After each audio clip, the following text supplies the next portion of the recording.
Amazing. Well, welcome to episode four of season 2. Today we're joined with the amazing Linda from Naturally Quirky. How are you today? What's it like jumping on a podcast on a Tuesday morning? Yeah, it's a little overwhelming, but I think I'll be okay. It's honestly it's just fun. We just chat. What I love to ask is, if your business was a signature song, what would it be? I honestly don't know.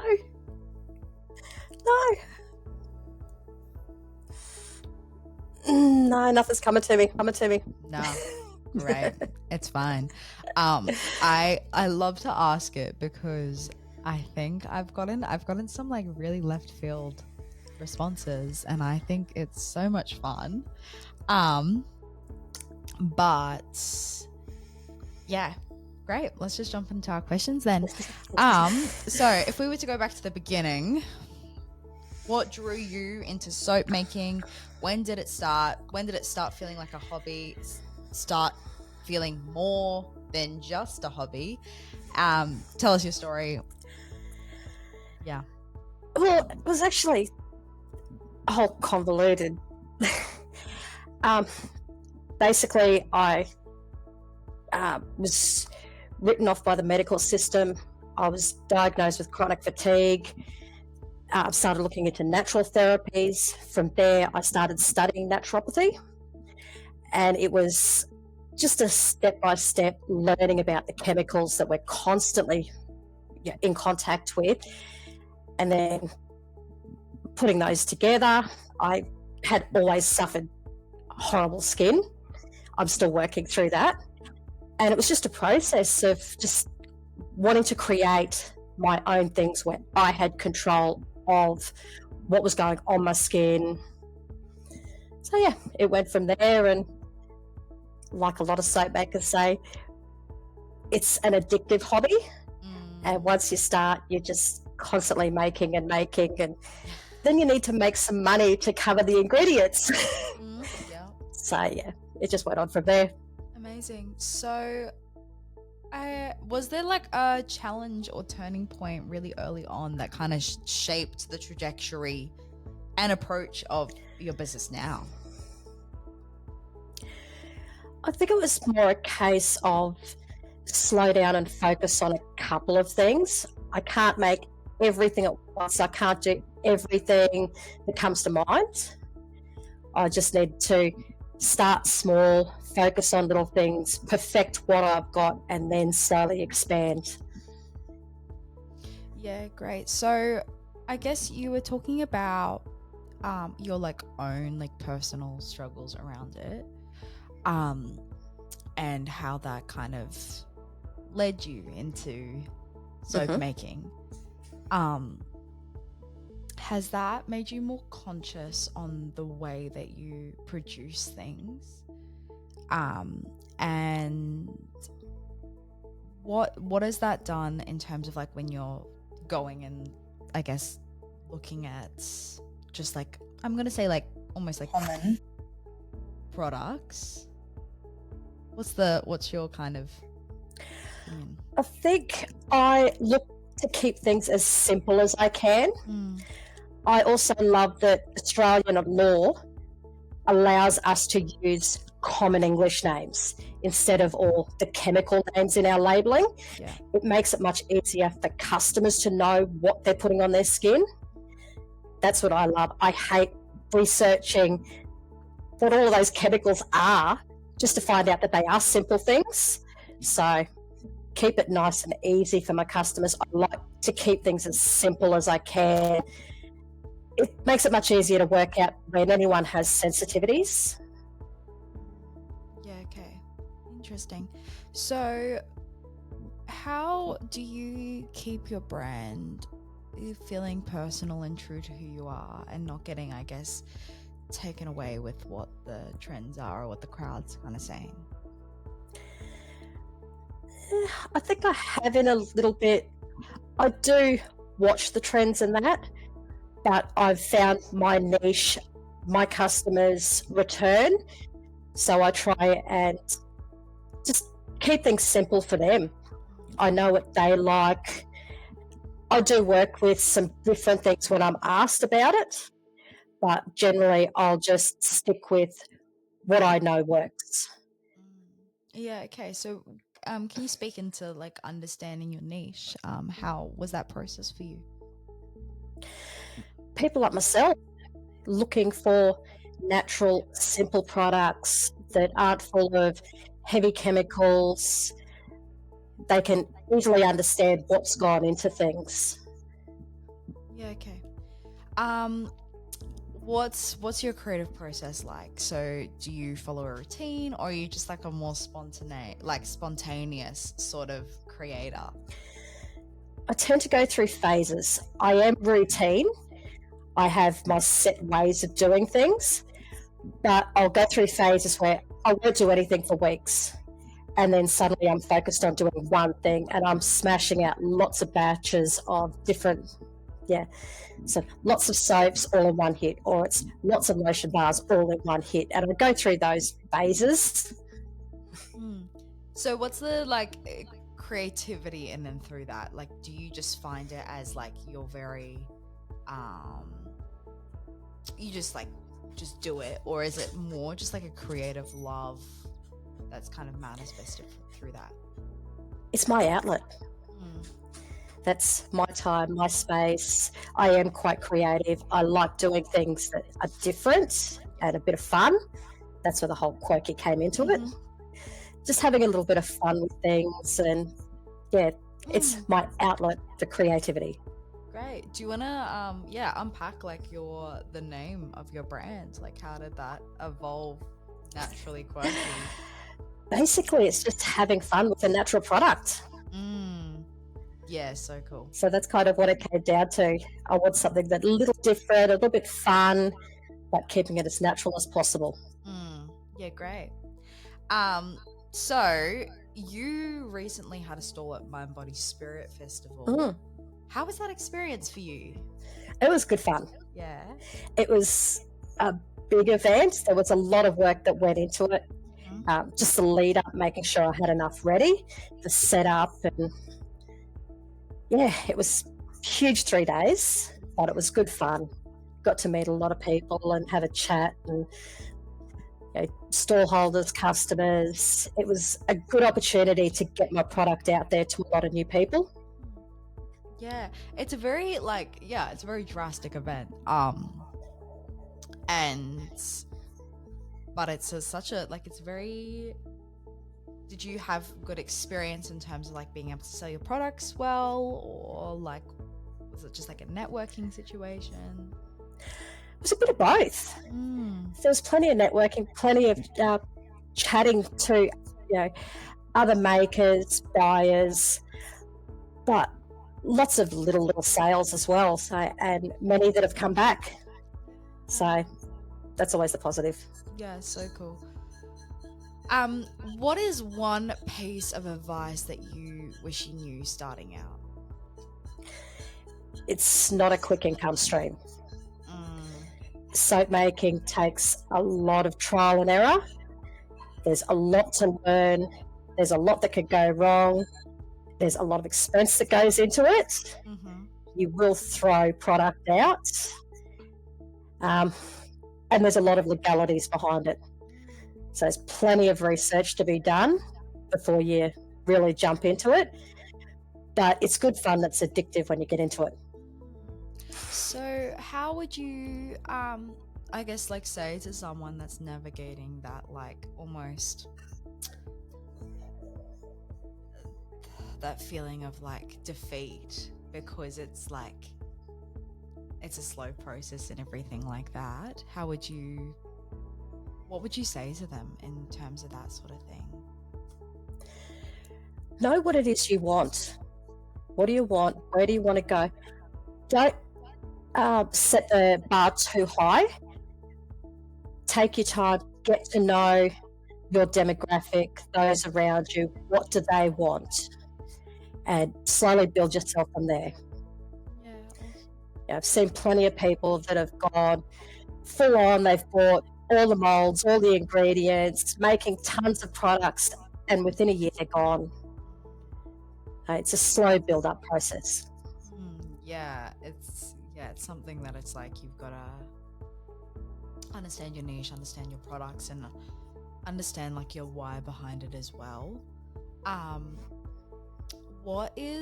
you share like a memorable customer moment? Like, was there any moment that kind of stood out over the years? There's one from the Mind Body Spirit. Okay. And am I allowed to talk about it here? I'd had a customer ask me if I could bring along my clearance naughty soaps. Yeah, okay. And she'd come in, she'd made her selection and left. Another lady, a stall holder, stopped in and noticed what was left on the in the box on the table, and picked one of them up and was waving it around while she was chatting to me. In her hand, like she was holding like a gun. So if you know the product I'm talking about. And she's just standing there chatting to me, waving it. And I'm looking from her to the hand and back again, trying not to laugh. Yeah. And she's just stopped and give me this weird look and then realised what she was doing. I burst out laughing and just kept going. She's like, I committed. Always love coming across customers with a sense of humour. Yes. You've got to laugh. Yeah, 100%. But yeah, that was good fun. Yeah, I feel like I feel like those are the moments where it's like you can find the joy in the midst of the process. She bought a couple. Yeah, great. I love that for her. Yeah, well, because like, I mean, it's such a process for you to honestly create the soaps and everything like that, but to see like your customers have like a laugh and just a like, laugh and a joke, and I feel like that would be very like, I guess, reassuring, you know, like, oh, like it feels good to have people appreciate my work. Oh, it does, definitely. And to see the customers that come back, you know, to get those messages saying, hey, can I get some more? Or someone's tracked me down at a different market because they want more product. It's always a good feeling. Yeah. So how do you balance and navigate like the challenges of both being a mum and a small business owner? Yeah, that's probably my hardest one. Anyone who's followed my page for a while would know I've packed it in a couple of times, because working around family, you know, my teenage son who does a lot of markets with me is heavily involved in basketball, and often that's meant weekends are completely taken up for months on end, which has meant I can't do markets. You know, working around that, I'm carer for my eldest son as well, so I work around his appointments and timetable as well, so it can be difficult. Yeah, it's just like, how would you try to navigate? Yeah, what advice would you kind of give to someone that's like really struggling with it, you know, that they're just like, I just don't actually know how I can balance both? Yeah, I don't know. You know, what is your availability? What can you do? You know, how much availability have you got away from home? For myself, markets are that's where most of my sales are. I do get some online, but for the most part, I need to get out and about because people want to see and smell my product before they buy it. Yeah. And that's made it hard when family's priority and their time has taken over. So I just need to plan around that. And I think that's one thing people need to look at. What is your availability? How much can you do from home and how much do you need to get away? Yeah. So I guess like taking a little detour, like what is something about Naturally Quirky that might surprise people? I'm not sure if there's anything that'd surprise people. I'm usually pretty transparent. Yeah, okay. So what's that like? Talk about that transparency. Is that something that you really pride yourself on? Is that Is that something you've kind of like built into your business model? I think I have, because I want people to know that I'm going to be honest. I'm not going to, hide ingredients or products and things like that. I want people to be able to trust. And I think that full transparency with, the business, as well as bringing in a little bit of my family, provides that transparency. Yeah, for sure. Is that something that you feel like is important for a small business, to be transparent with your customers? And People want to trust what they're buying. Yeah. They want to know that the business is completely honest and they know what they're talking about. Yeah. So the way that you communicate, you would say, is important, not just what you're saying as well. Oh, definitely. Connecting with people, I think, is a big thing. Yeah. And making them feel like they know you. And yeah, definitely. Yeah. Has that been something that you've struggled with in the past, or is that something that kind of just fell naturally for you? I'm not a particularly social person, so it hasn't been the easiest getting out and about. I can trip over my words when I'm trying to explain things to people, or they ask me a question and my brain's 5 steps ahead of my mouth and trying to you're trying to explain things to them where my brain's already moved on. Yes. So yes, it's learning to settle myself and work out where I am. For sure. All right. So, what are your industry hot takes? Wow. I think there's so many different areas of it. It's all about your particular demographic and who you're. For myself, natural business, it's a highly increasing area. A lot of people are looking for natural products now. There's more understanding about what's on the shelf and how much heavy chemical is in it all, and people want to know what's in their products. And I think that's a big thing, is knowing your own products so that you can tell the customer what you've got. So, is there like any particular ingredient, or is there any particular method that you don't like? It's not generally something that you are a fan of, or what is that for you? I stay away from all synthetic color and fragrance. I found that most of those were what was setting my skin off and giving me migraines and hives and all the rest of it. So, and I found a lot of customers that are the same. So that's why they come back to my product, because they can easily see what's in it.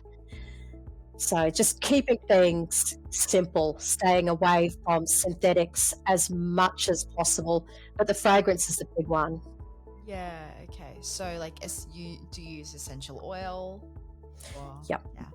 Only essential oils in my products. I do have a couple of items where I've infused herbs and spices, and that's the scent that comes through a little bit. But for the most part, it's essential oils. Do you have a favorite scent that you use? For me, my favorite is ylang ylang. Yeah. I don't use it in a lot of products because it's one of those, people love it or they hate it. And it does have a very low dermal limit, but it's beautiful in a few of my blends. Yeah, amazing. Love it.